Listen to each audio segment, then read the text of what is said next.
টাটকা খাসির মাংস দেখে মনে হলো যে আজকে একটু ভাজা মশলা দিয়ে মাংসটা রান্না করব, তাই চলে আসলাম রান্নাঘরে। আর রান্নাঘরে এসে এর তো একটা ছোট কড়াইয়ের মধ্যে একটু ধনিয়া গুঁড়া করব, যার জন্য ভাজি করে নেব। ভাজি বলতে টেলে নিচ্ছিলাম, তো যাই হোক অল্পই নিয়েছি, একদম পরিমাণ মতো, কারণ পরিমাণ মতো মশলা দিলে কিন্তু খেতে বেশি মজা লাগে। তো ধনিয়াগুলো হচ্ছে ভাজি করে নিয়ে এখন হচ্ছে জিরা ভাজি করে নিচ্ছি। তো যাই হোক এই দুটো জিনিস ভাজি করে নিয়ে এখন পাটায় পিষে নেব। কেমন যেন আজকে মনে হলো টাটকা খাসির মাংস যদি একটু এইভাবে রান্না করা যায় খেতে কেমন লাগবে।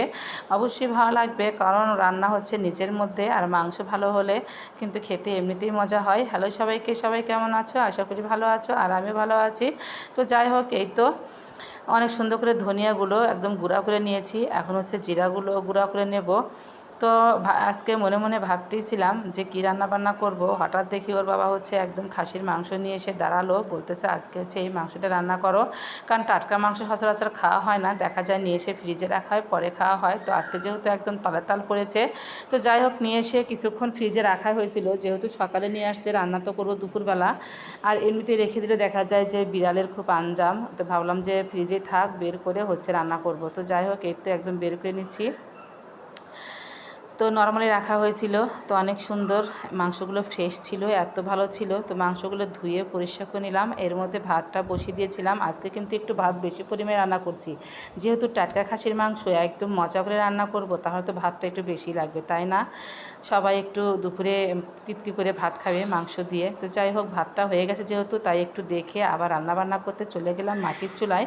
কারণ মাটির চুলায় রান্না করতে বেশি ভালোবাসি, আর তার মধ্যে খাসির মাংস যদি মাটির চুলায় রান্না না করি তাহলে এর স্বাদটাই বুঝতে পারবো না।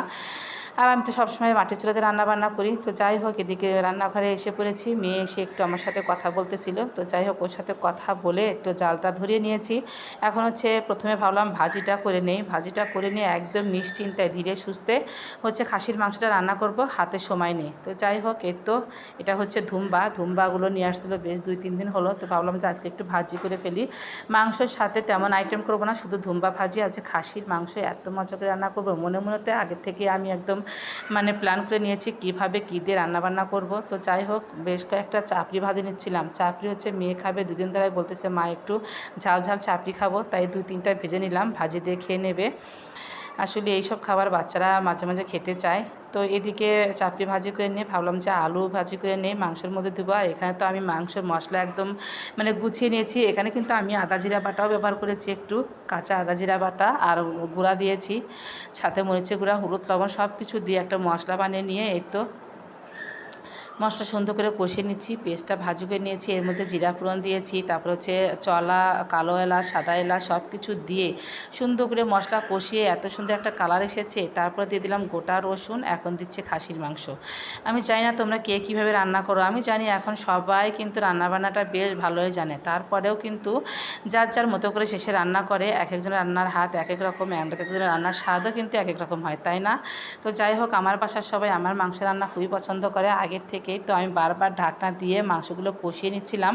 যেহেতু টাটকা খাসির মাংস খুব একটা সময় লাগেনি সিদ্ধ হতে। এই তো এখন আমি হচ্ছে ভেজে রাখা আলুগুলো দিয়ে দিব, আর মাংস প্রায় সিদ্ধ হয়েই গেছে। কালারটা এত সুন্দর হয়েছে, কষানো মাংস দেখেই তো লোভ হচ্ছিল। মেয়ে তো বলছিল মা একটু কষানো মাংস রেখে দিও, আমি হচ্ছে গরম গরম ভাত দিয়ে খাবো। ওর বাবাও হচ্ছে খুব পছন্দ করে, তো আমি একটু অল্প পরিমাণে তুলে রেখেছি। তো যাই হোক এর তো অনেক সুন্দর করে কষিয়ে নিয়ে এখন হচ্ছে একটু ঝোলের জন্য জল দিয়ে দেবো, খুব একটা ঝোল রাখবো না। তো আজকে এরকম হাতে করা গুঁড়া মশলা দিয়ে যেভাবে খাসির মাংস রান্নলাম এত মজা হয়েছিল খেতে, কালারটা তো অসাধারণ, খেতেও অনেক মজা হয়েছিল। তো যাই হোক এর তো বলক উঠে গেছে, আর কিছুক্ষণ ঝোলটা জাল দিয়ে তারপর হচ্ছে নামিয়ে নেব। তো যাই হোক আজকে কিন্তু তোমাদের সাথে আমি খাবারটা শেয়ার করতে পারিনি, কারণ সবাই একসাথে বসে মানে খাচ্ছিলাম, গল্পে একদম ভুলে গেছিলাম। তো রান্নাটা কেমন হয়েছে অবশ্যই কিন্তু জানাবে। আজকে ভিডিওটা এ পর্যন্তই। ভিডিওটা ভালো লাগলে অবশ্যই লাইক কমেন্ট শেয়ার দিয়ে পাশে থাকতে, দেখা হবে নতুন একটি নেক্সট ব্লগে। টাটা।